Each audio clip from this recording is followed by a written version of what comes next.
Hello everyone, this is Brandon, and I'm back this time to do a commentary on one of the lesser known Predators. This is the wonderfully awesome Paul Westwood.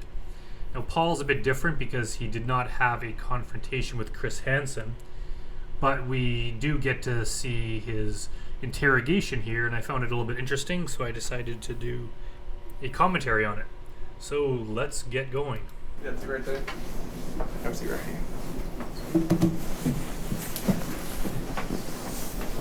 So right off the bat here, I gotta say that it might be kind of a stereotype, but if you had to draw a picture of what you thought a sex offender looked like, Paul Westwood would be it. This is exactly how you picture a guy who's middle-aged, balding, overweight, dresses like a slob, and he's really not helping matters by living in his sister's basement, as we'll soon find out.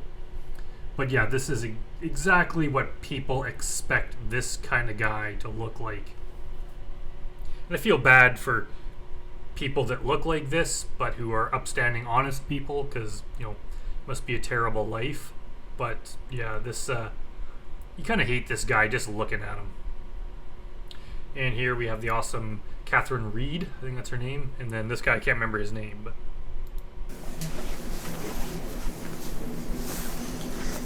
Paul puts his foot up there on his knee just to get comfortable.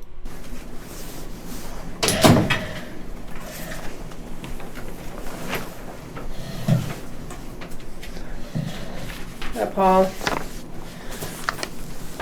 I'm Catherine Reed. I'm an agent with the Kentucky Bureau of Investigation. This is Detective Tom Nishke with the Campbell County Police Tom Nishke, that's his name. Department. And they read you your rights earlier, and you know that you're under arrest, you're in custody, you're not going home tonight. And he's got such a weird look on his face there. Like, it doesn't look like fear. It almost looks like a little bit of, contempt. But he's not really showing a lot of emotion. He's just kind of giving her this creepy stare. I'm sure this is probably the look that he just gives to any female or any, especially younger ones, when he's looking at him. He just gives them this indistinct, blank, creepy stare with, no facial movements or show of emotion. But we need to take care of some housekeeping issues first. He did go over your rights, correct? Mm-hmm. And you understood them? Yeah. Can I have your home address first? They block out the address here, sometimes they don't. If his sister's still living there, she probably doesn't want anyone coming over to her house looking for Paul. She probably had enough troubles of her own after this. Feel bad for her. How long have you lived there? Since January, I'm rooming with my sister right now. So is it her home? Yeah. Okay. Do you... And I don't know under what circumstances he wound up living with his sister. Because, I think he says a bit later that he's divorced, or he's about to get divorced. And for whatever reason, he wasn't able to support himself as a guy in his mid-40s. For whatever reason, was not able to get his own apartment or anything. So he had to go live with his sister in her basement. And she probably was not very happy to have him living there. And then he goes and does something like this. Do you share the whole house, or do you live in a certain part of it? I share the house. I sleep in the basement. You sleep in the basement? Mm-hmm. Okay. So is that where you do most of your living? Yeah. The majority of it? Does she come into the basement where you stay? Yeah, she has a craft room down there. But is it separated? Is it one just big basement? How's that? Yeah. Now, I'm not a lawyer or anything, but I think the reason they're asking that is they know when they go to get a search warrant, if they have to get it for the entire house or just his section of the house, because there's probably rules. If it was like a basement suite where it was a completely separate entrance and everything, that would be considered only his property or living area. But if they share the space and they have to get a search warrant for the whole house. It's something along those lines. It's Laid separated out. by a door. I have a back bedroom. Okay, so there's a wall and a door Mhm. that makes it distinct from her craft room. Yeah. Okay. We need to get a phone number for you. You bleep out the phone number too. And you said you've been there since January. hmm Okay. And you said you lived in a house in Monroe? Yeah. Okay. Like in a subdivision, or is it? I've never been to Monroe. I couldn't tell. It's a subdivision in Monroe. Okay. Is it like a 1-story, 2-story house, or 1-story ranch. One-story ranch. Yeah, I'm not sure why they're asking questions like that. Maybe just the more description they can get of the house, the less likely they go and knock down the door of the wrong place. Or I guess he could also be, maybe he's lying about his address, so they want to make sure that how he describes his house matches the house that they show up to.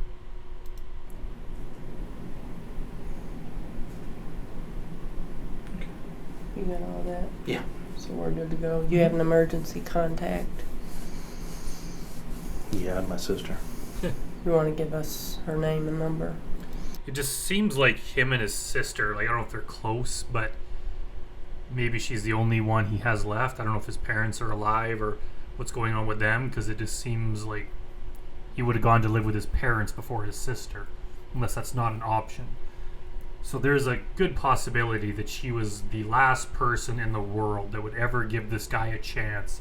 She gave him one more chance, and he's trying to mend his relationship with her, and then he just totally screws her over by pulling this crap and kind of dragging her into it.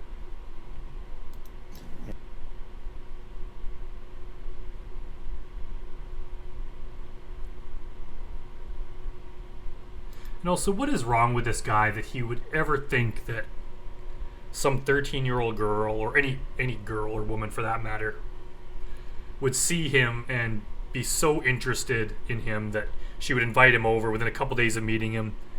Like, nothing about this seemed too good to be true. Like, 13-year-old girls are just dying to have this guy come over to their house.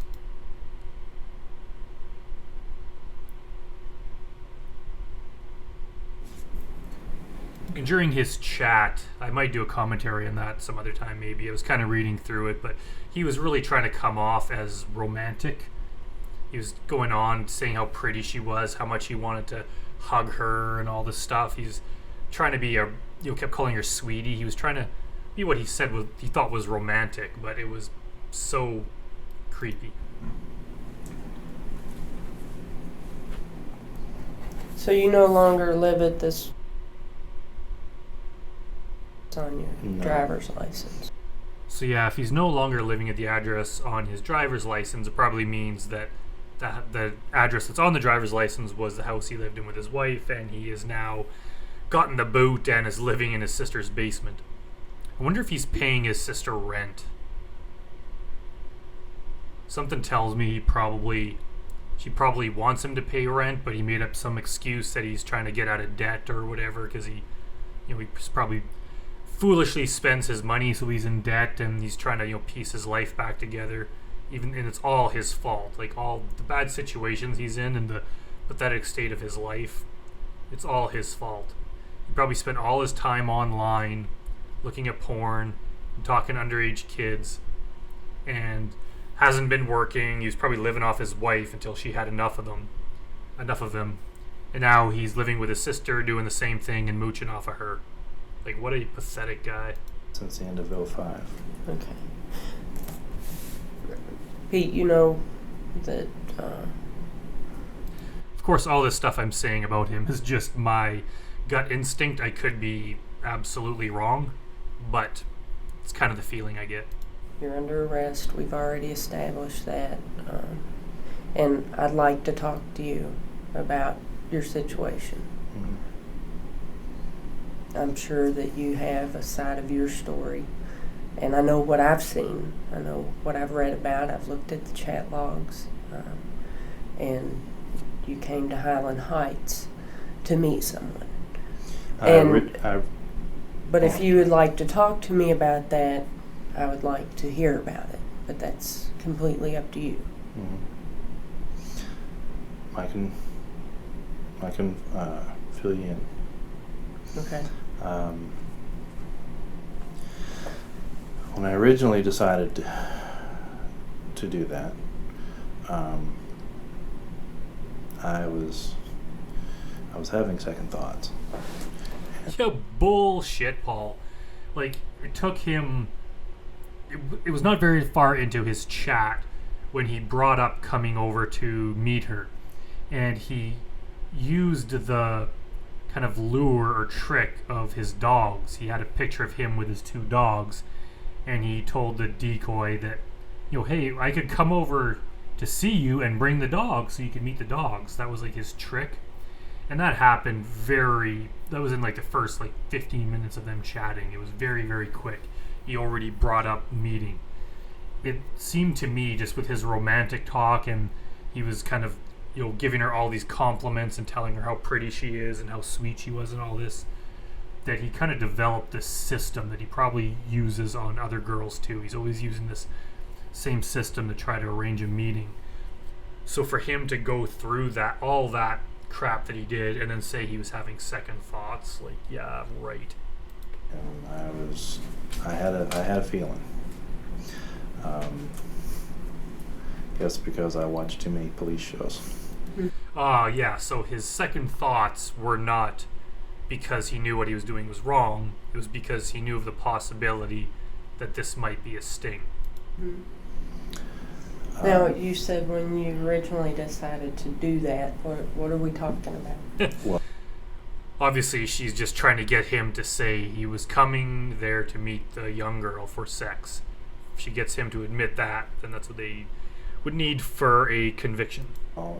I originally decided to make the trip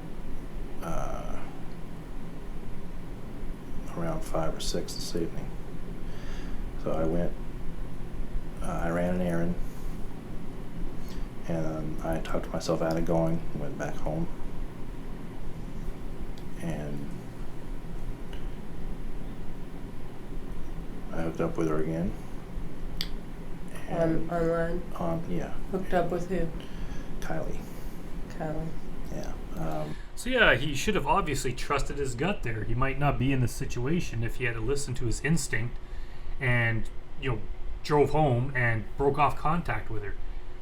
Instead, he had a second feeling, went home instead of going to her house, but instead of giving up on the whole idea, he went and talked to her again. Obviously, in his mind somewhere, he was thinking, I'm worried it's a sting, so he's going to go back and talk with her a little bit more to try to somehow prove to himself that he should do it. Like evidence of it being a sting would somehow present itself during that little bit of conversation after he chickened out the first time when they've been talking for 4 days. It's like if it was a sting, they're not going to say anything to reveal themselves. It's going to be a sting no matter what. As soon as he got that sick feeling, he should have just backed down. Instead, he went back to talk to her and then came again. And I decided to, I don't know why I decided to follow through on it. In the words of Chris Hansen, I'll answer that. Well, the reason he wanted to do it is because he wanted to have sex with a 13-year-old girl. There's really no other reason. It's obvious why he wanted to do it. I should have. I've never done that before. You've never met anybody in a chat room? Well, I've met women in chat rooms, but I have friends in the chat rooms who are my age or a little younger, but not that young. Not that young, being 13. Right, or under 20. But they're all friends. I wonder if these so-called friends he's talking about, I wonder if they consider Paul a friend, or if they're all just women that Paul annoys on a semi-daily basis, and they kind of chat with him a little bit just to be polite, but they don't actually want to talk to him. It's kind of hard to say, because if you're friends with someone in real life and you spend time together, obviously you need both people to somewhat enjoy the other's company to repeatedly hang out, physically in person. But if it's online, I'm sure everyone has people they don't particularly like talking to, but they message you every once in a while, so you gotta just talk to them briefly, but you kind of put up with it. Because just the way that Paul talks here, I can't imagine he's the most exciting person to talk to. He sounds like a very boring individual. And also, unless these women miraculously somehow were so desperate that they were looking to this guy for some sort of sexual excitement or some sort of romance, I doubt they would have any interest in him for that. So what are they talking to him about? They talk about music or sports or movies or something? It just doesn't sound like he would be an exciting guy to chat with or anything. So I don't know why he claims to have all these female friends, some of them as young as early 20s, that are so eager to talk to him. I just don't buy it.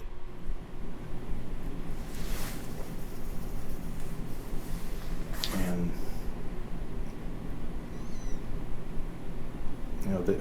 all I've done is talk to him. I've exchanged with a few of them. I've exchanged phone numbers, and we've been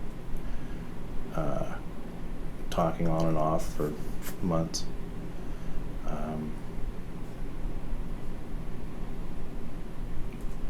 Sometimes I don't go into the chat room for a couple of days or a week because I'm busy and tired.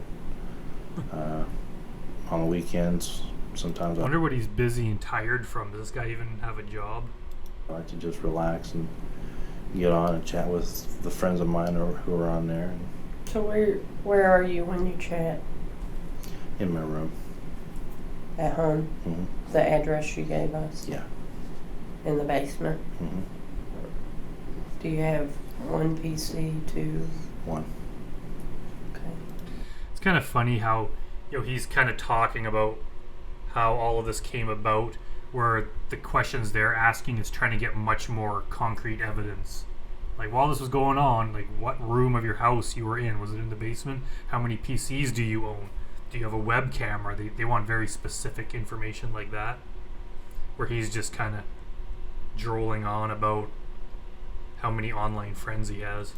You have a webcam? Mm-hmm. Anything else that you use, like a PDA or Trio, so Just that the you can stay connected? Everybody's connected these days. Just the cam and the computer. Okay. So is it a PC or a laptop? PC.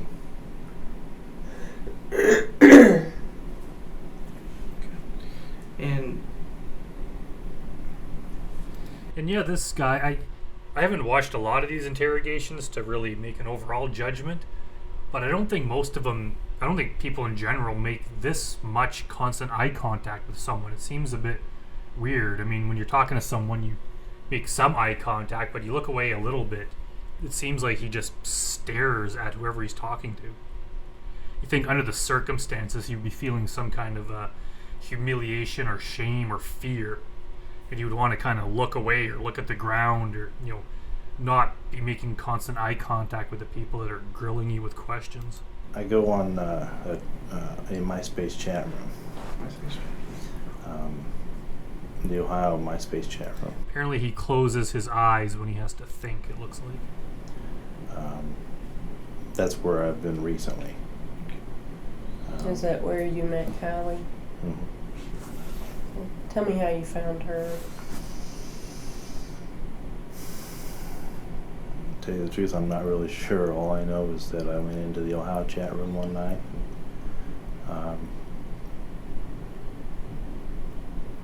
Somehow we just struck up a conversation, and we exchanged instant messenger IDs. I think. Don't pick your nose there, Paul. It's gross. Well, we didn't chat in private until we went into the Yahoo Instant Messenger, and then exchanged information.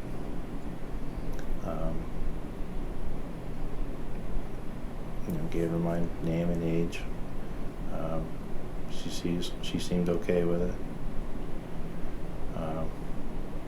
As I said, I've never chatted with anyone in their 20s. But it But just, this time you were okay. Seems weird that he just, right after he says, I've never chatted with anyone underneath their 20s, and then he just starts like nervously fidgeting and rubbing his hand. I'm not a huge believer, and there's a lot of videos on YouTube or whatever about analyzing body language. I don't know how accurate they are because obviously it would change from person to person. But this just seems kind of weird here. Let's skip ahead and watch that again. what all they did together, and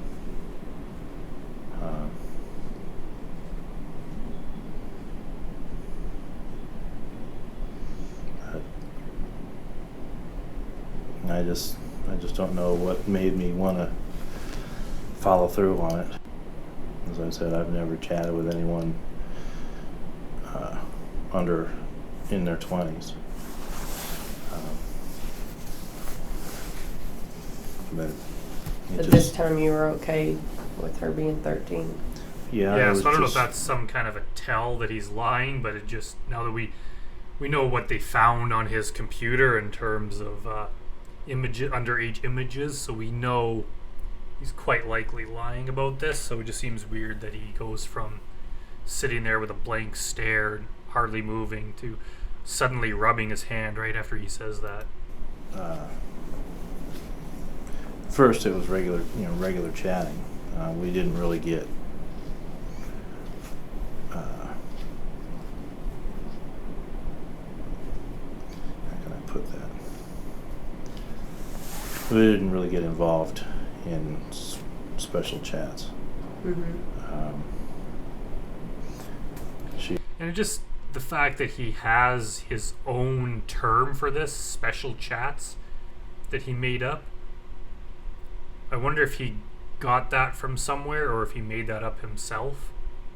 It just seems weird that he would have a special name for basically having sexual chats, that there's a special name he has for it. She mentioned that she was with a boy 2 years older than she was, and told me how that went. You asked her how that went. Mm-hmm. Off the top of my head, I don't know the specifics. All I know is, I asked her how it went and how she liked it, and what all they did together. And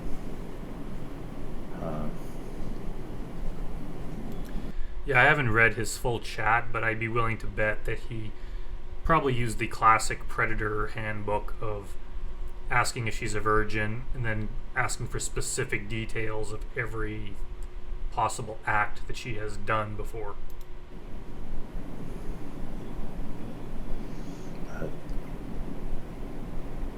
I just don't know what made me want to follow through on it. As I said, I left the house once and changed my mind. Mm-hmm. And Well, then you are vindicated, Paul. Because as long as you have second thoughts about it before doing it, that means that you're not guilty. No predators thought of that one before. kind of wish I stayed with my gut feeling, Yeah, why didn't you? So, what did you all talk about before you planned on coming over to visit? What were we all talking about? You had mentioned about special talk. Yeah. You said that you didn't really have special chat. And what's special chat? Well, what I considered special chats is cybering. Pretending, Mm-hmm. role playing. Yeah. So did you have any of those early on? No. Just not to my knowledge. Okay. What about before you came over?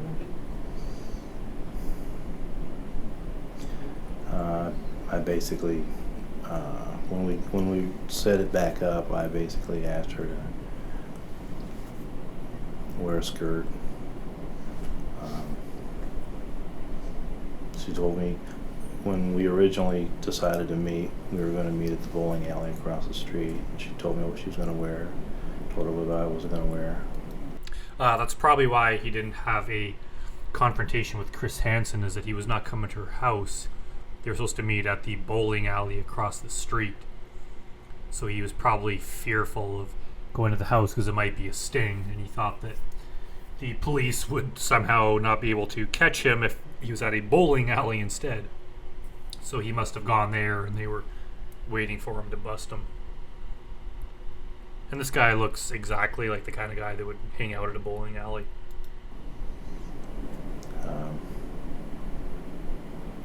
Now, there was a little more conversation than that prior to determining where you were going to meet about kissing and hugging. Yeah, I was mentioning to her that I'm romantic. I'm compassionate. This guy thinks he's romantic and compassionate. Casanova Paul Westwood. Yeah, he's nothing of the sort. And I wonder why, like, he seems like he's dead inside. Like, there's no inflection in his voice. He just seems like so dull and bored. Is that just because, like, his life has gotten to a state where he has nothing to live for and he just is basically numb inside? Or is he normally much more jovial, and just in this situation, since he's under arrest and scared, that he acts like this? But he just talks so slowly and so, like, he's so monotone. Like, couldn't imagine having to sit and have a conversation with this guy, and every time he spoke like this. That would be so boring. Maybe that's why he has to have online friends, is because in real life no one would ever want to hang out with him, so he just kind of forms these online relationships, and then he thinks that he kind of creates this persona for himself, that he's this loving, caring, compassionate, romantic guy. And then he finally shows up in person, and then the truth comes out. Or I wouldn't mind kissing her. It's something I've never done. He's never kissed anyone? Is that what he's saying? I find that hard to believe, considering he was married. Right, it went beyond that as well. Yeah. I don't remember what I said, to tell you the truth. Do you chat a lot? Do I chat a lot? Mm-hmm. Yeah, with women my own age or in the neighborhood. So you have a lot of cyber chat where you role play and you talk about sex. Yeah, with women over 25. Well, let's talk about specifically what you said to her, since you don't remember. I bet you this is the worst part for a lot of these predators, is just having all the sick things they said read back to them. That would be so humiliating. Need some some clarification. That's all we're looking for and I think you're being honest with us, and that's all we're looking for. Trying to be. And I just want to understand, where we were going with this. I don't. And if you can explain it for me, then it makes things. I'm cool with it. He's cool with it. I don't think there's any situation, anything that Paul could say here, that these detectives would be cool with it and he gets to walk free. He's already screwed. They're just trying to gather evidence. There's no way that he's not spending the night in jail and getting in some kind of trouble. Truth, I'm not saying I've never chatted before. That's a given. Yeah. But as I said, I've never chatted with anyone under, I'll say 20, to be safe. Okay. Most of the women I meet are in their 30s and 40s, and it's just. And honestly, that might be true. Like, there's a chance that it's true, because there's probably not a lot of teenage girls or any younger women that would be even slightly bit interested in him. So he probably has to talk to women his own age. But even if that's true, it doesn't matter, because this one time that he's under arrest for, he still did it. So the fact that you've never done it before, it's not a justification. It doesn't get you off the hook. Be like trying to say, you get arrested for robbing a bank. So you say, well, I've never robbed a bank before. It's like, well, that doesn't matter. You're not getting arrested for what you did before. You're getting arrested for what you did this specific time. So yeah, you could have only chatted with women over 30 your whole life. The one time you do it with a 13-year-old and you show up to meet her, that's what you're in trouble for. So why do these guys think it's an excuse that they've never done it before or they had second thoughts about it? It's like you did it this one time. It doesn't matter what you usually do. Fun chat. Well, let's talk about this real quick. What screen name do you go by? In Yahoo or in MySpace? Both. MySpace is Paul. Paul. Yeah, that's what my MySpace ID is. Paul, just Paul. Yeah. In the Yahoo chat or in the Yahoo Instant Messenger, it's Pete with 11, but with an underscore between Pete and Wood. This here, on this chat, that's you? Yes. Okay. And this is the person you were talking with? Yes. Kylie, Kylleelee. Be funny if these two detectives just read out the chat and like acted it out in front of him just to humiliate him. I would love to see that. So you recognize that? Yeah. And do you remember when you started chatting with Kylie? Originally? Yeah. Yeah, that's what started means, Paul. When did you start talking with her? Originally? Yeah, that's exactly what that means. Probably in 1 to 2 weeks. Do you usually talk to somebody that long? That I long? mean, yeah, over that amount of time? 2 weeks? Yeah. Okay. Some of my friends I chat with almost every night. So you consider her a friend? Yeah, I guess. You really had to think about that answer. You talk about in your chat that you're a lonely guy. What's that about? Well, You said you've been living with your sister since January. Yeah. So Well, bring me up to that point. Okay, I was married in 01. Married for 4 years. We separated. She moved back in with her family. I moved to Westchester, and then I lived there for a year. And then January of this year, I moved in with my sister. Yeah, so it doesn't really shed a lot of light on his situation. So he was living with his wife. They split up. She moved back with her family. He moved to a different city, presumably living on his own. And then for whatever reason, moved in with his sister. So wherever he was living, like, why could he not continue living there? Was he not working or something, and he didn't have any money and couldn't continue renting his own place, so he had to move in with her?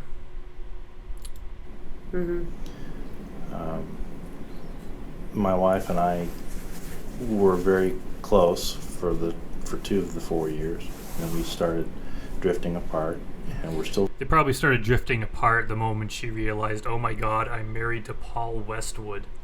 Friends, but we decided to separate. I'm in the middle of a divorce. I'm in the middle of filing for divorce. You filed? Yeah. I'm going to file. I've got the paperwork already. So you're separated. That's interesting if he's telling the truth there, that he's the one that's filing. Somehow, yeah, I find that hard to believe. Actually. We've been separated a little over a year. But we're still friends. We still see each other.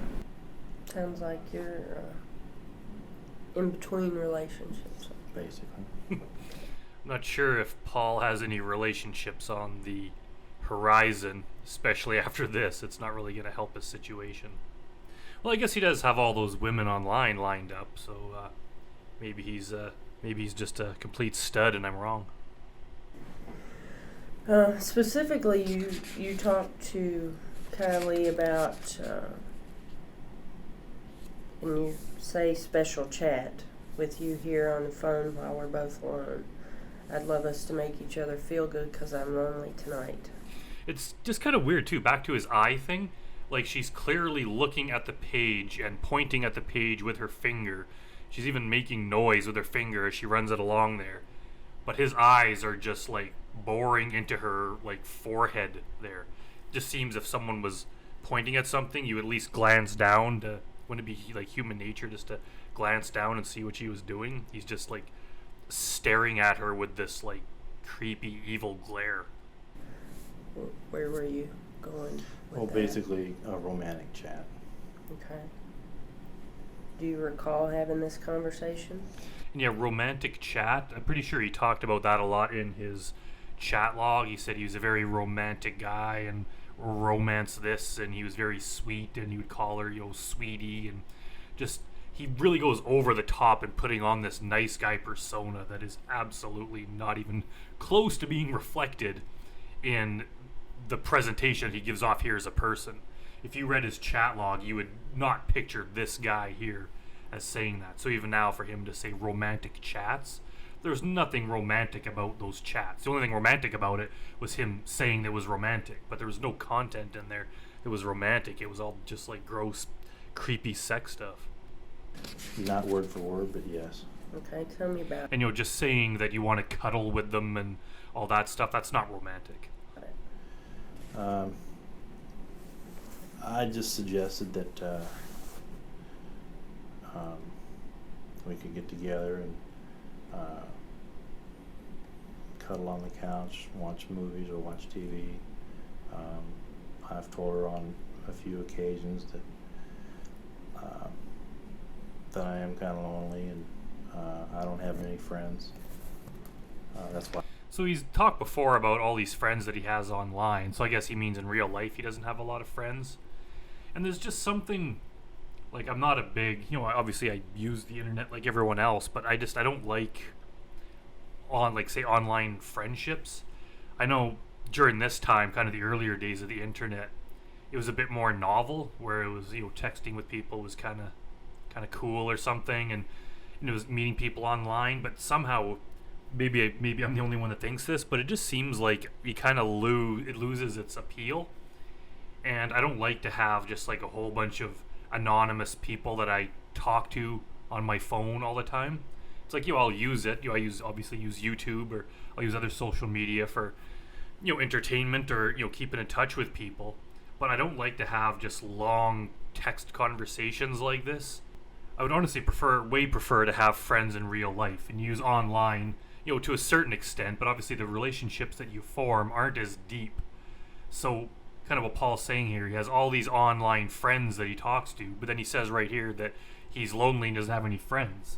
And he's kind of right. Like, if all your friends are online, you just sit there online or on your phone or on your computer just talking to people you've never met, there's just something so shallow about it that it would make you lonely. So obviously he's probably lonely, so he goes online trying to make more friends, but it doesn't help. And then, he digs himself into a hole and finds himself in this situation. He'd be better off, like, trying to seek out people in real life and form real friendships. Which is weird, because as we find out, like, he goes to church. So he's saying there's, like, no people at his church he could hang out with. I mean, churches are known for having a lot of older people in them. So there's definitely people 40 and above at any church you would go to. Some of them are bound to be single, or there'd be maybe just other dudes there you can hang out with, just other people. So for him just to complain that he's lonely, so he goes on the internet trolling for minors just to kind of get rid of that loneliness, it's not a good thing. Like, if you're lonely, you have to form real friendships. Like, honestly, just going and sitting at a bar and pounding back a few beers and chatting with the regulars in a bar, that's honestly probably a better thing for, like, your psyche and for your loneliness than just sitting there chatting to random people on a some chat app or whatever they called them back then. That's just my thoughts on it anyway. Why go into the chat rooms? Mm-hmm. And I thought we could keep each other company. You think you would have wanted more? I don't, Look at the way that when that guy asked that cop asked that question. Just look at the way Paul looks at him. Looks like he just wants to like kill him or something. Mm-hmm. and I thought we could keep each other company. You think you would have wanted more? I don't know. I mean, you're lonely, I understand. A lot of things are on your mind. Divorce, separation. Those are natural feelings. I understand. Do you think once you got up here cuddling and being together, watching movies? One positive thing that I'll say about Paul is that at least he's the kind of guy when you're talking to him, he pays attention. Like he gives you absolute undivided attention to the point of just staring at you intently. You know, some people you talk to them and you can tell they're just like looking elsewhere. You know, they're looking over your shoulder at their phone, like they're just not actively listening. Paul is definitely the king of, you know, looking like he's paying attention to you. I think there could have been a point where possibly it could have went further.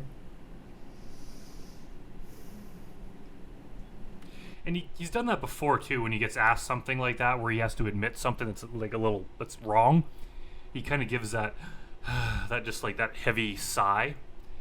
I wonder if he could just be stalling for time. He just does that to give himself an extra few seconds to think of an appropriate response, or it could also be he's just kind of sighing at the realization of how far he's sunk because he knows that like the answer to that question is obviously not only illegal but just morally wrong, that he's just kind of like, oh my god, like I can't believe my life has ever gotten in this situation. So he gives this kind of just heavy exasperated sigh.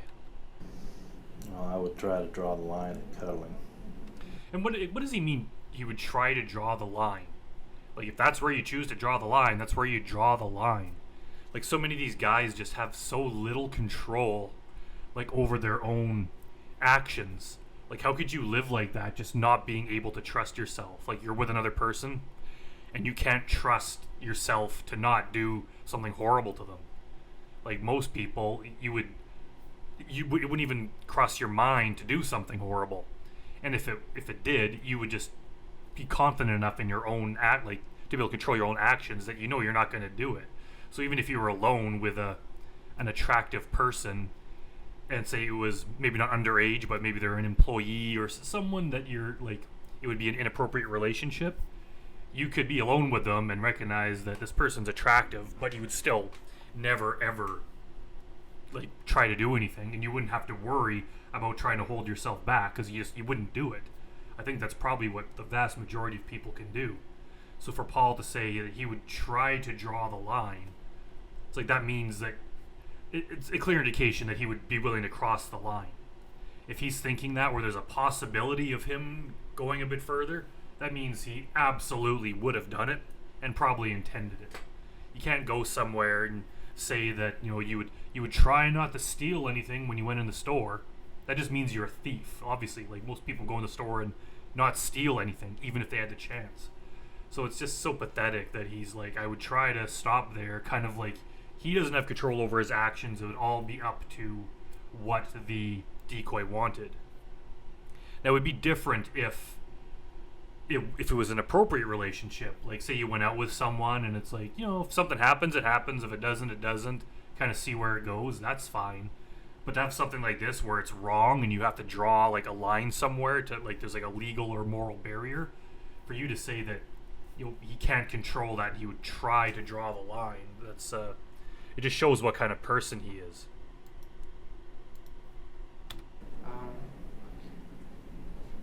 Do you think once you got up here cuddling and being together, watching movies, do you think there could have been a point where possibly it could have went further?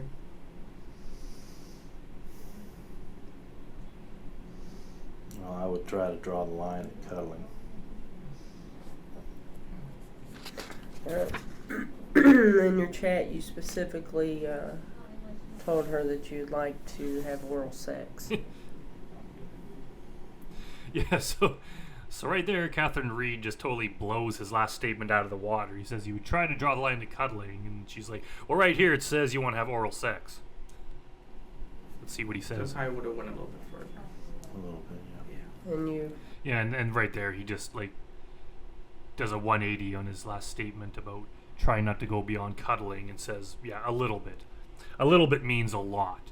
If he's willing just to push the line a bit further and a bit further and a bit further, if he's willing to go from cuddling to oral sex, there is nothing holding him back from, like, there's no, you know what I mean? Like, he's not stopping at anything at that point. He's not going to say, you know what, this has gone far enough, I'm going to stop here because it's inappropriate. No, he fully went there with the intention to, there was nothing in his mind that he was trying not to do it. There could have been a part of him back in, deep in his conscience or something that was trying to tell him, like, don't do this is wrong, and maybe that's what he interprets as, well, I would have tried not to do it. So the entire time he's sitting with this girl, he would have been having this internal debate over whether or not to take it further. Like, that's a very dangerous person, because all of these guys would have obviously found any opportunity or any excuse to just go that bit further. Like, there's no way they could hold themselves back. If they're willing to have this conversation and then drive there, they're past the point of no return. graphically talked about how you would do that in her breasts.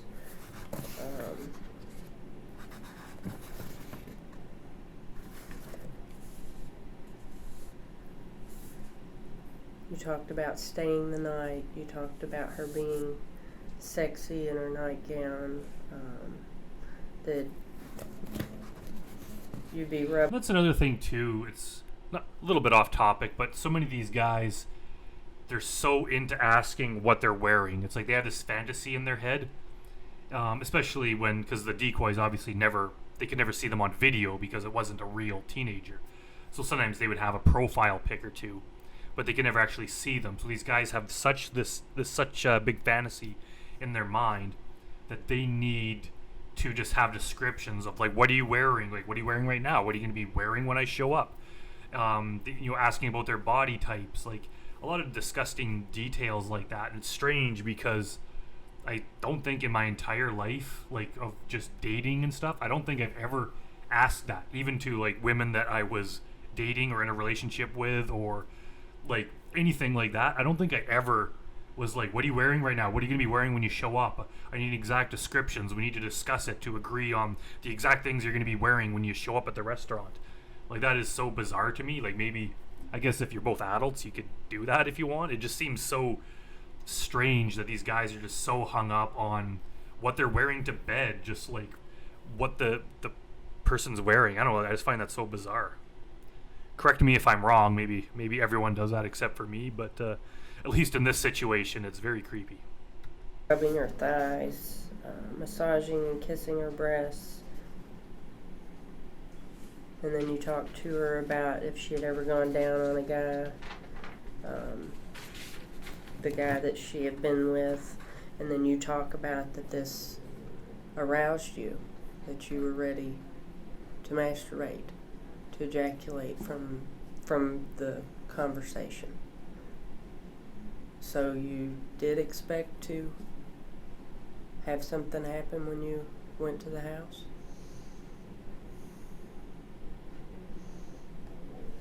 Yeah, but I don't know what would have happened. I would have just played it by ear. But your intention was to have sex tonight, or oral sex. If it went that far, yeah. Yeah, so I mean, at least he admits the truth there. I'm not gonna give him any brownie points for it or anything, but yeah, like, I think he just realized there's no, like, the evidence is there. There's no way he could pretend he wasn't gonna do it.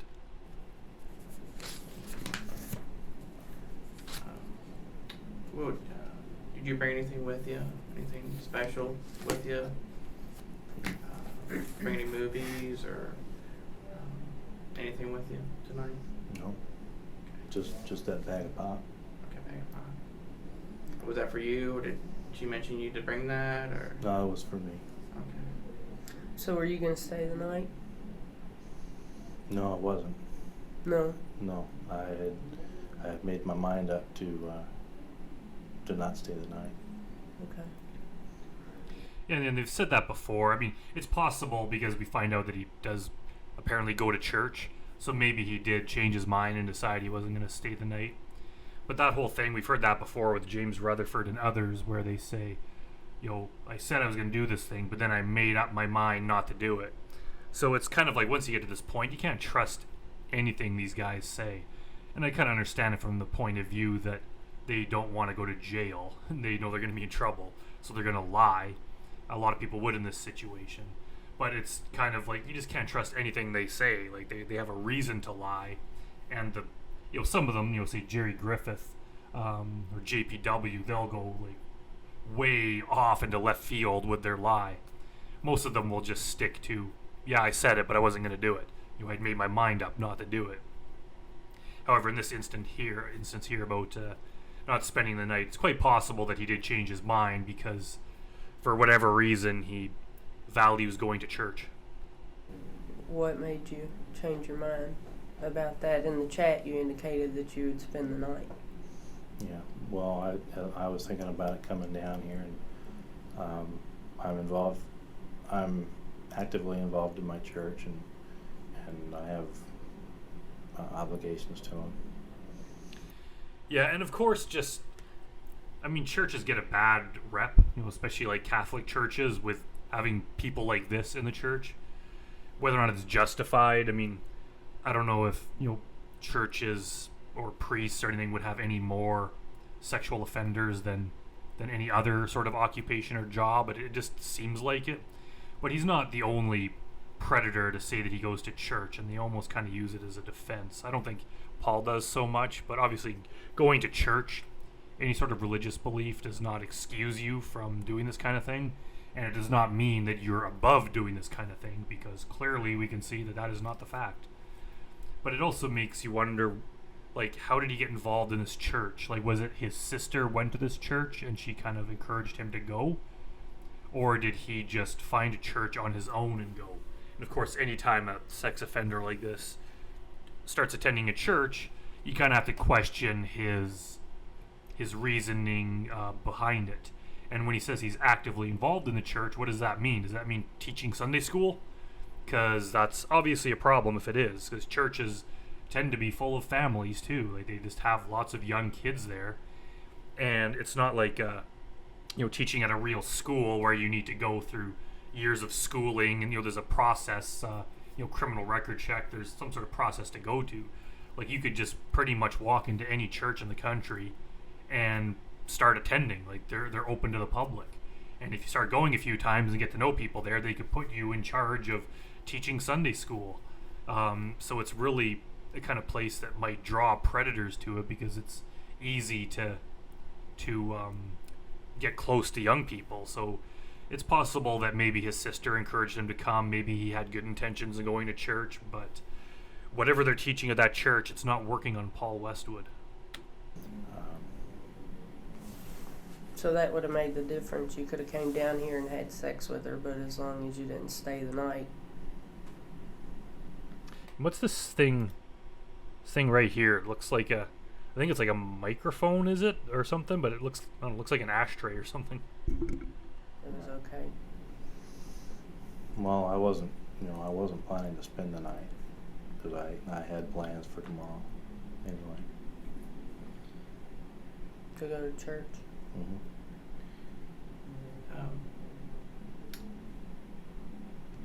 He doesn't seem to be using it as a justification or any sort of defense. Even Kevin Westerbeck, when Chris Hansen asks him, are you a religious man? And he's like, yes, I am. Or something kind of he's devout. He's kind of using that as a defense. A guy like that, obviously I would not do the kind of thing I'm being accused of. Paul doesn't seem to be using it in that way. He's more just kind of saying he had church to go to. Is there any on your computer? I know you chat a lot, and you said nobody under 20. If that was ever looked at, would there be anybody else around the age of 13, 14 on there that you chatted with? If somebody looked at it? Let's watch that again. He kind of did instead of waiting for the end to do that heavy sigh, he seemed to like give that sharp breath in between in the middle of the question. On your computer, I know you chat a lot, and you said nobody under 20. If that was ever looked at, would there be anybody else around the age of 13, 14 on there that you chatted with? If somebody looked at it? There's a few around 15. Okay. And then There's a few around 15. Ugh, that's not good. you ever tried to meet them? No. How long ago was that? How long ago did I meet him? Yeah. How long? At least a year. Okay. And what'd you guys talk about? Just normal stuff, sports, school, activities. Did you get into a little bit of the cybering too? Not with most of them. But you did with some of With them. some. So yeah, obviously he has a history of doing this kind of thing. And if you notice from his chat, like it does seem like this is a practiced thing. Like he has kind of like a system, kind of like, you know, Richard Burnham had the ridiculous thing where he had the two different characters, the older guy and the younger guy, and then he, you know, introduced the girl to the younger guy, and then the younger guy introduced him to the older guy. Like you could tell he just kind of ran this thing through. He has it like a script. Paul's kind of seemed like that, where he's just like lavish her with compliments and praise, talk about how romantic he is. Like it just seemed like he'd perfected this by running it several times with different people. Some of the Predators, I don't get that vibe. It just seems like they make it up as they go along, but his seemed like a bit more rehearsed or something. As we see here, that there's been multiple times he's done this, so he's obviously kind of thrown out different lines and kind of see what works best, and then whatever works best, he uses that when he talks to the next young person, and he's kind of just trying to like perfect this system of reeling them in. It's very sickening. It was the same type of talk that you had here with Kylie. I think it's but Basically the same, yeah. okay. On your computer, at your place there, there isn't any type of pictures of minors or anything on there, is there? So as we know later on, I read a summary somewhere that he was caught with child images on his computer. So we know how it turns out, that he absolutely had that on his computer. So let's see what he says here to that question. Not that I'm aware of. Okay. Do you visit any type of, Oh, look at that. He does the weird hand thing again. Let's watch that.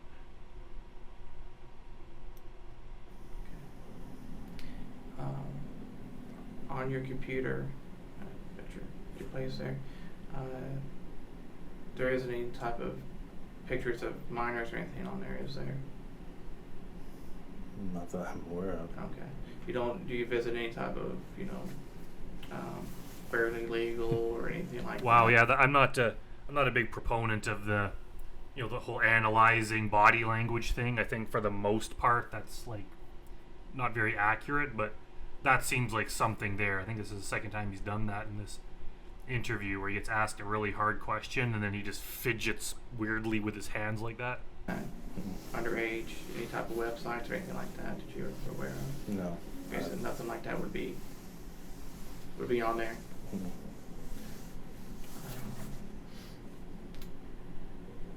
Let's see. What about? And it's also strange. I could see if he was fidgeting like that the entire time, but he's basically been sitting in that one position, barely moving for the entire interview. So for all of a sudden, right at that exact moment, he all of a sudden, makes weird motions with his hands and starts rubbing his wrist. It's very telling. You said you had a webcam. Have you ever exchanged any explicit photographs or any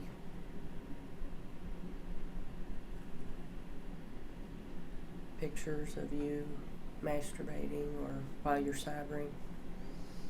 have No. a more interactive situation where you can see them and they can see you? Not with minors. But it may be on your computer. I'm not sure. I understand. Photographs of you through the web. Oh, it might be. I don't know. You know, all I know about that webcam is that it's just a live feed. It doesn't save any still pictures.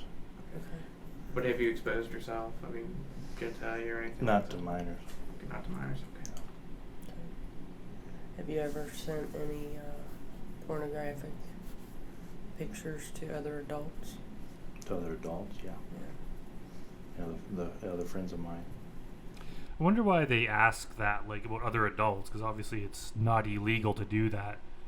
I wonder if they just kind of ask that to get him to admit that he's done that with other adults, so it's more likely he'll admit that he's done it with underage people. Because I've seen a lot of the people have done that, where they've asked, like, about things they've done with adults or looking at adult porn, and it's like, well, that's not illegal, but maybe they just kind of want him to get admit that much, so it's easier to get them to admit to the next thing. Yeah, I'm not sure. Okay. Are these men, women? It's women. So you term them as friends? Mm-hmm. Okay. What sets them aside from someone who you may be interested in having a relationship, or are you interested in all at any given I time? am interested in one specifically for a potential relationship. She lives in Oklahoma, and we basically talk every night. Not online, but we talk every night. We've chatted on her nights off. Mm-hmm. Yeah, this relationship might be headed for trouble after this incident. I wonder if that woman in Oklahoma ever saw this or found out about it. In this particular chat with Kylie, there you referred to another person that you were chatting with. Do you remember who that was? Yeah, she's 19. Her name. And even I mean, I know a 19-year-old, like, it's legal, but for a guy that this age that looks like this, it's still creepy. Her name is Brenda. Is that her screen name, or is that her name that she's Well, I given you? believe it's her name, because Okay. she also uses it as her screen name. Just Brenda, Mm-hmm. no numbers or No. And that's the 19-year-old you were talking about? Yeah. Okay. From Oklahoma? No, that one is a 47-year-old. Okay. So you don't discriminate as far as how old or young they are. No. Yeah, I wonder if that's, like, he doesn't discriminate, but that's a pretty wide age range that he seems to be into. Or maybe he just knows there's no future in a relationship with an underage person. So, for a relationship, he's interested in the 47-year-old. But for sex, he goes after the really young ones. Like, is that what he's thinking? I'm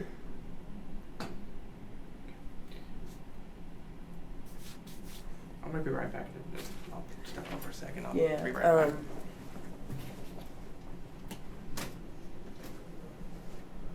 Good chance I can get a glass of water? Yeah, I'll take care of that for you in a few minutes. Go ahead. Well, I'm just wanting to know what's going to happen from here.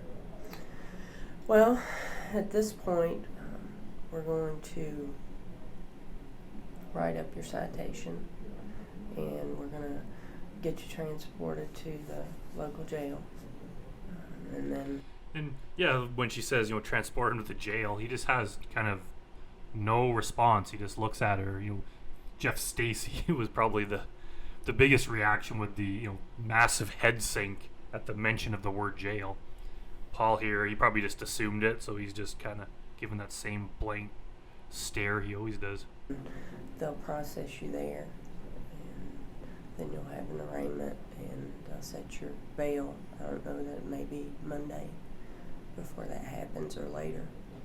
It's always kind of funny how they call it processing too. Like, you will go there to be processed. Like, it sounds like you're a cattle being taken to the slaughterhouse or something, being taken there to be processed. It kind of just like seems so inhumane, but I have no sympathy for them, so it's kind of funny in a way.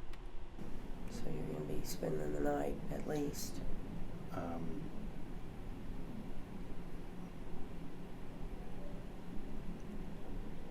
So will I be able to, well, the two main questions I have is, am I going to be able to attend church tomorrow? And am I going to be able to go back to work on Monday? You're not going to be going to church tomorrow. Okay. And it's funny how that's his biggest kind of like fear, or the big question he has. Like, would skipping a week of church really be that big of a deal? Like, honestly, even if he was let out of jail, like, I'm assuming this is late at night, by the time he drove home and then finally got to sleep, like, it's going to be super late. Does he really want to sleep for an hour and then have to go to church? Like, wouldn't he just assume he's going to skip church? So the fact that that's, like, his big concern is very funny. Or it's, I wouldn't say it's funny, but it's just odd. Okay. I can live with that. I don't know about work. That's going to depend on when you're arraigned and when your bail's set. So I can't make any promises on that. Okay. That's an unknown right now. One of my most important questions. I know I did something wrong. Okay, I admit that. You admit that you came to see a 13-year-old and have sex with them. Yeah. I don't think Paul realized what he did there, how incriminating that was. Obviously, he's just kind of given a little bit of preamble into his next question by saying, look, I know I did something wrong, but of course, just saying that is an admission of guilt that they have on video. So Catherine's like, so you're admitting to coming here to visit a 13-year-old girl? And he says, yeah. Like, he doesn't think it's a big deal. But just that one clip there, I don't know if that'd be enough to convict him, but he just absolutely admitted to it right there in that one short statement. And I feel bad about it. I can't explain it, but I know I did something wrong. And what I'm driving at is my sister going to be notified about this? So yeah, it's kind of interesting, the whole sister thing. And I'm wondering if he gave that little preamble about, I know I did something wrong, blah, blah, blah. If he said that, hoping to kind of soften her up to maybe kind of convince her to not tell his sister. You know, if he was being a dickhead about this, they might be like, yeah, well, you know, we're going to tell your sister just to screw you over. So maybe if he feels like he admits to it and that all that, admits he did something wrong, they might have some sympathy for him and agree not to tell his sister. Like, part of him might have been thinking that. But it also makes you wonder why he's so concerned about his sister finding out. Like, is he more concerned about that than he is about going to jail? And he kind of, I think he goes into saying that, you know, he doesn't want to harm his relationship with her. I wonder if it's just because she's the last person that is willing to put up with him. Like, for whatever reason, he had nowhere else to go, and he's a grown middle-aged man living in his sister's basement. So obviously he's going through some sort of struggles that he's unable to live like a normal person and support himself. So maybe he's thinking like, oh shit, if she kicks me out of the house, like, he's got nowhere to go. No one will take him in. Because, you know, I don't know where his parents are, but he doesn't seem worried about people at church finding out. He doesn't seem worried about people at his work finding out. He's only worried about his sister finding out. And just knowing the way this guy is, I have a hard time thinking that it's in any way to benefit her or their relationship. It's maybe just there's selfish reasons for his concern, and that she's probably going to kick his ass out of the house. Not unless you tell her. Okay, so you have no reason to bring my sister into this situation. We'd like to take a look at your computer.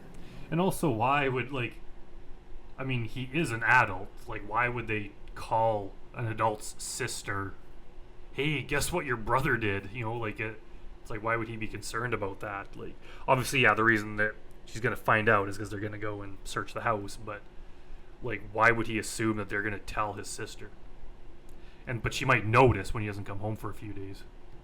If you wanted to give us consent to do that, we. Does it have to be at the residence, or can I bring it somewhere for you guys to do Well, what you you're want going to? to be. Yeah, what a dumb question. Can I bring it to you? Yeah. Like, I'm sure he's not going to go on there and delete all the bad stuff before bringing it to him. Like, why would that'd be like a murderer saying, can I go grab the murder weapon and bring it to you? Like he's not going to wash it off first. Like, why would he think that the police would be that dumb to ever do that? Let's listen to that bullshit question again. Not unless you tell her. Okay, so you have no reason to bring my sister into this Now, situation. We'd like to take a look at your computer if you wanted to give us consent to do that. We. Does it have to be at the residence, or can I bring it somewhere for you guys to do Well, what you you're want going to be in jail. So, we would have to be able to Yeah, get you dumbass. You're going to be in jail. Why would you even ask such a stupid question? access to that computer.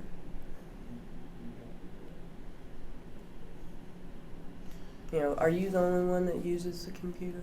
Or does your sister No, use it as well? that computer is mine. She has her own. And it's in your room Yeah. on the basement level of the Mhm. house. Mhm. That would suck, like, because I know whatever the rules are, like, depending on how the house is laid out, they can seize, like, every computer in the house. That would be terrible if just some guy that lives in your basement, like, was doing this kind of thing, and then the police seize all your electronic devices and have to, like, search them all just because of him. Like, man, that would piss me off. And you say she has a computer, She has her own laptop that she uses. a laptop. Yeah. And where does she keep it? On the main floor. Either in her office or out in the living room. Okay. What I was driving at is it seems that she is going to find out, because if you have to have access to the computer, you have to go to the residence to do it. Right. Well, there's different ways to deal with this, and I mean, if you want to cooperate, and give us consent to look at your computer, we'll gladly take your consent to do so. Mhm. I'm trying to kind of build my life back again. I know this is a big setback. Yeah. Uh, Yeah, it's going to be tough for you, but you're doing the right thing. I mean, but you're facing it head on, and that's the way to deal with things. what I'm wanting not to do is have to explain any of this to my sister. I'm not trying to keep anything from her, but I'm trying to turn my life around. I'm trying to recuperate from my divorce and get on my feet financially and otherwise. Mm-hmm. Why? It's kind of, this is by far like the most animated he's been in the entire interview. This must be like Paul when he's very agitated, which is like 1 degree more animated than normal. But yeah, he says he doesn't want to explain it to his sister. Then he says not to keep anything from her.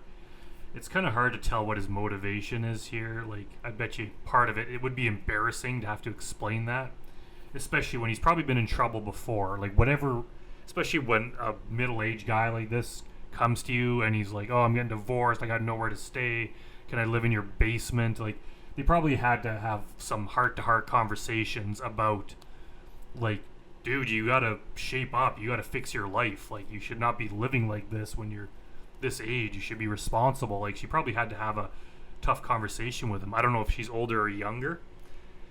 And he probably was like, you know what, I'm going to try hard. I'm going to start going to church. I'm going to get a job. I'm going to work hard, and made all these promises, and things seem to be going fairly well.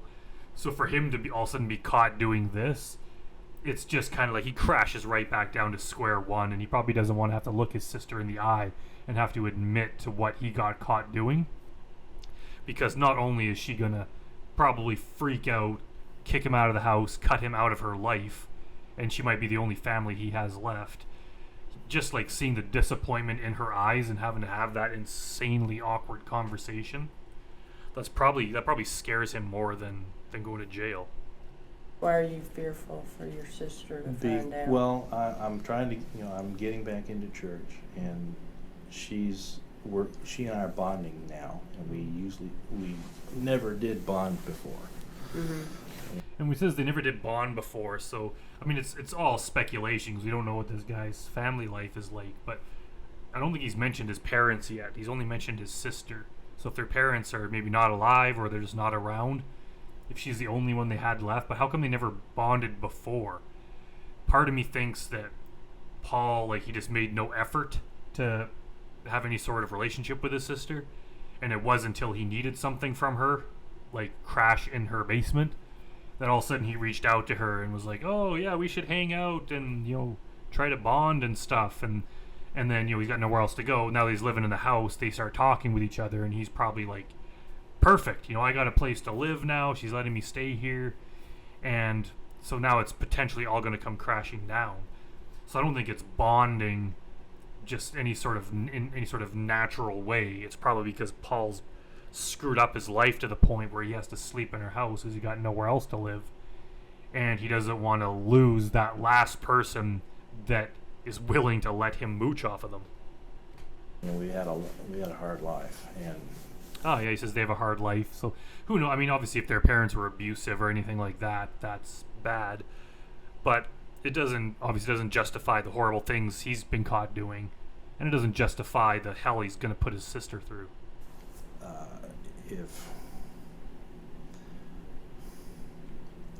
I think I'm going to lose her love and her trust if she finds out what I did.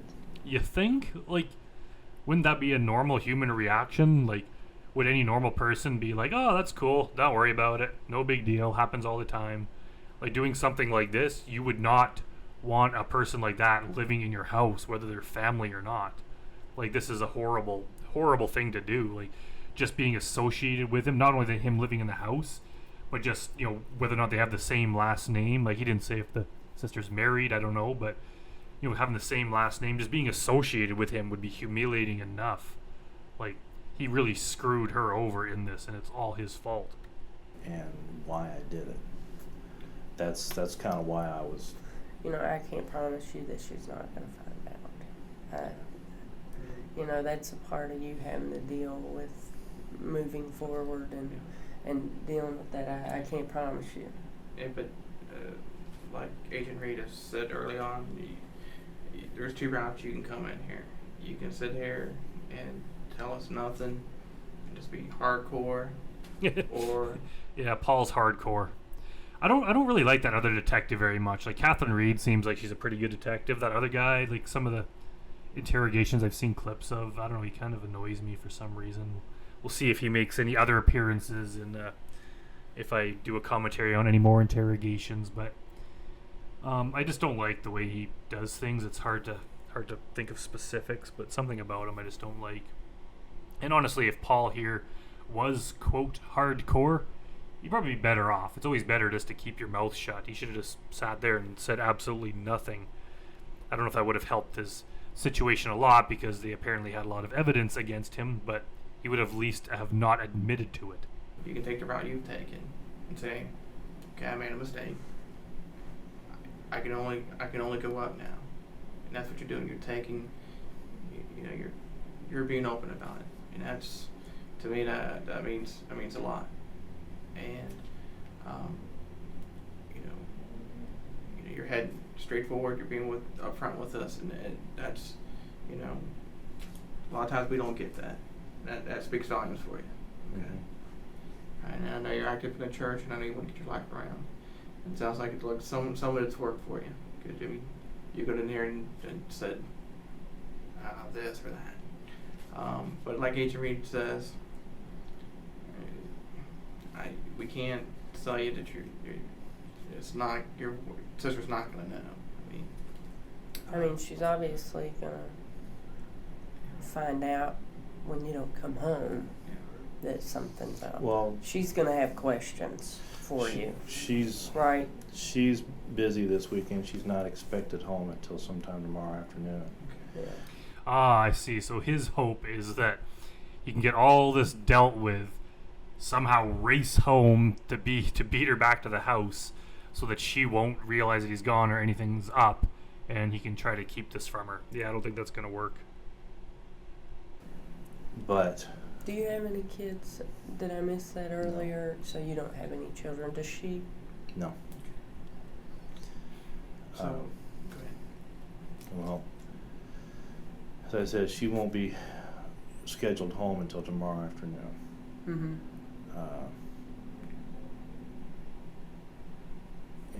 And as you said, there's probably no way that she will not find out. If I remember correctly, I think, was it Jeremy Todd West, who from the Texas thing, who also had something similar where he was just so worried. I think he lived with his grandparents or something, and he was just so worried about them finding out because he said they had nothing to do with it. Maybe I should do a commentary on him next. It's been a while since I've watched his segment.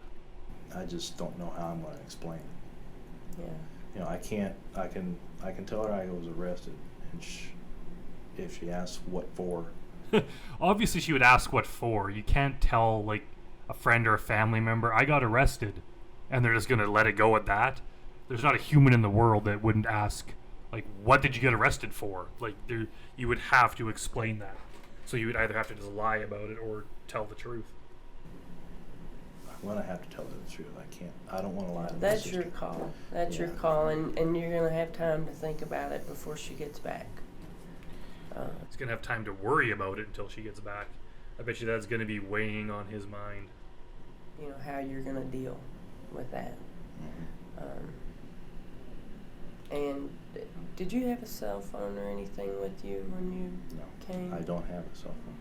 So you don't own a cell phone at all? No. And your PC down in the basement with you, that's the only PC. Is there another PC in the house? Or? The other one's my sister's, but this is the only one I use. Okay. I don't. So there's a laptop that she Uh, keeps upstairs. She keeps upstairs. Yeah. Okay.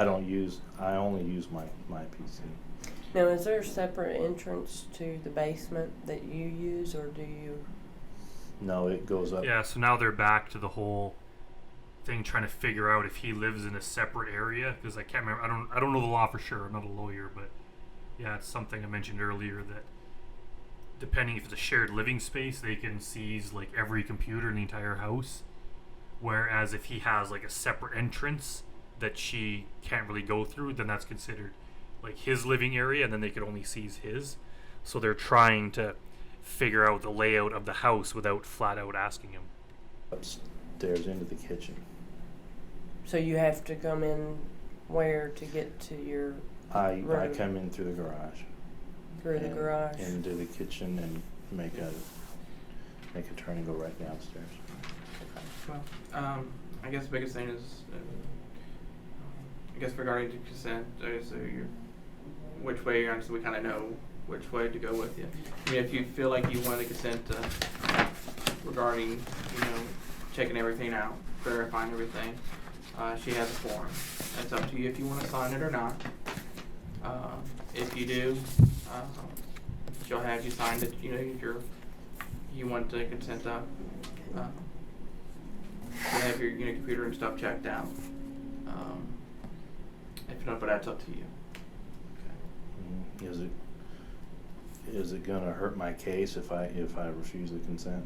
No, it's your right. It's your call. It's your call. I mean, consent, I'm if not you gonna- want to say no, it's not going to change what we've talked about here. Mhm. You've told me the truth. I'm cool with that. If you tell me no, I just take that blank paper back out the door. Or if you tell me yes, we'll sit here and we'll fill it out. You'll get to read it. You'll know exactly what it says, and everybody will feel good about it, and we'll have consent to look at the computer. I mean, that's your call. I think I'm going to refuse the consent.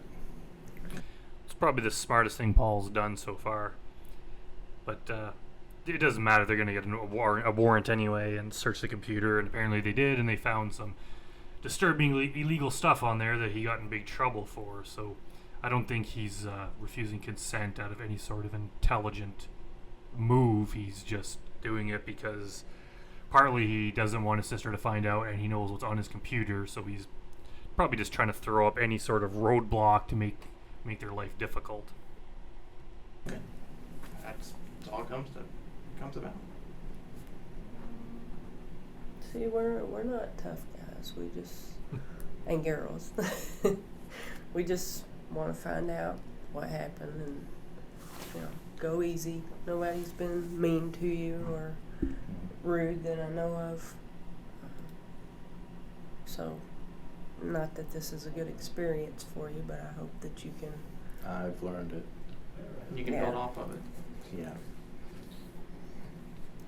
Adrian, I'll be stepping out. If you need anything, just let me know. Okay, I'll be out in a few minutes.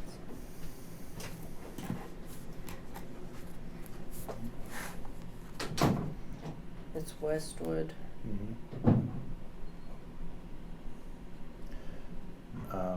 Another question I've got, and so I know what's going to happen. When all is said and done and all this is processed, am I going to lose my truck? They will. That's the best way I can ask. They will take your. So I'm not sure why he asked that. I think it could be because I don't know if all states have it, but there's some sort of law in some places where if you get caught for prostitution or some sort of criminal acts, they're allowed to seize your vehicle.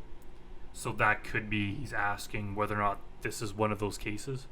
Your vehicle to a secure location, and at that point, once you get out of jail, you can make arrangements to see what the plan is with your vehicle. I'm not sure at this point how that will be addressed.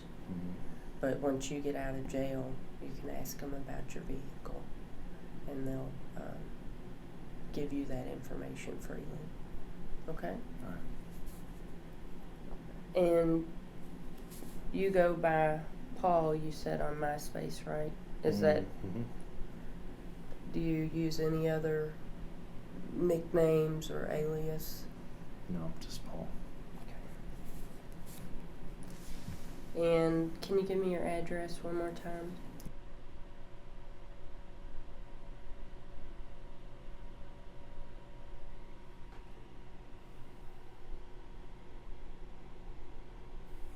I wonder if whoever was editing this video just felt so bad for his sister that they decided to edit out her address just so no one would harass her.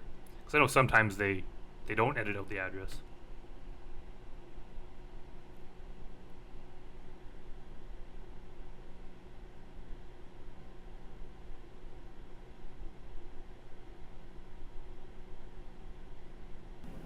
Okay, maybe that's about it.